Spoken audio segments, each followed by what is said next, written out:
আন্তর্জাতিক অপরাধ ট্রাইব্যুনালে নিজের গুমের অভিযোগ দাখিল করেছেন বিএনপির স্থায়ী কমিটির সদস্য সালাউদ্দিন আহমেদ। এতে আসামি করা হয়েছে সাবেক প্রধানমন্ত্রী শেখ হাসিনা সহ 7 জনকে। ট্রাইব্যুনালের কাছে ন্যায় বিচার চান সালাউদ্দিন আহমেদ। জানিয়েছেন, বিএনপি সরকার গঠন করলে পলাতক স্বৈরাচারের বিরুদ্ধে বিচার অব্যাহত রাখবে।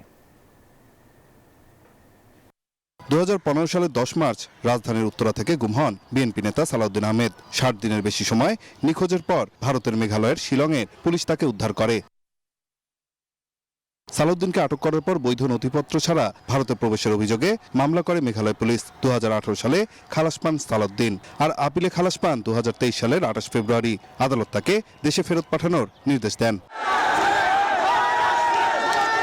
গেল বছরের 5 আগস্ট গণ অভ্যুত্থানে শেখ হাসিনা সরকারের পতন হলে দেশে ফিরে আসেন সালাউদ্দিন। সক্রিয় হন বিএনপির রাজনীতিতে।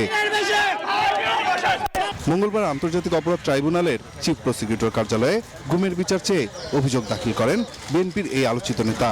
অভিযোগপত্রে শেখ হাসিনাকে করা হয়েছে প্রধান আসামি। সাবেক স্বরাষ্ট্রমন্ত্রী আসাদুজ্জামান খান কামাল, সাবেক 2 আইজিপি সহ 7 জনকে আসামি করা হয়েছে। পরে গণমাধ্যমকে সালাউদ্দিন আহমেদ বলেন, তথ্য উপাত্ত সংগ্রহে সময় লাগার কারণে অভিযোগ দাখিল করতে দেরি হয়েছে।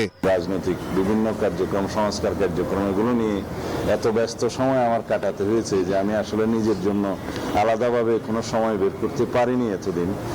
আর তথ্য উপাত্ত সংগ্রহ করা এবং আইনজীবীদের সাথে আলাপ করে একটা খুব ভালো মতো ড্রাফট রেডি করে জমা দেয়া, যাতে করে এই মামলাটা আমরা প্রমাণ করতে পারি, সেটার জন্য একটু সময় লাগে।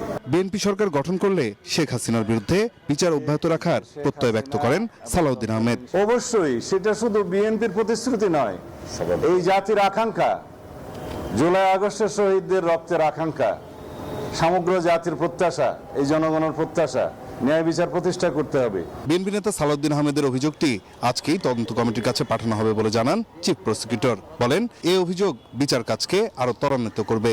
এটা অনেকটা বিলেটেড স্টেজে দায়ের করেছেন। আমরা আশা করেছিলাম যে অনেক আগে এটা আসবে, যেহেতু এটা খুবই আলোচিত ঘটনা। আমরা অভিযোগটা নিয়েছি, তাৎক্ষণিকভাবে আমরা আজকে এটা তদন্ত সংস্থার কাছে পাঠিয়ে দেব। তারা তদন্তপূর্বক দ্রুত ব্যবস্থা নেবেন। আন্তর্জাতিক অপরাধ ট্রাইব্যুনালে এর আগে বিএনপি নেতাকর্মীদের গুম খুনের বিচার চেয়ে অভিযোগ দাখিল করা হয়েছে। গুমের শিকার অনেক ব্যক্তি সরাসরি মামলাও করেছেন।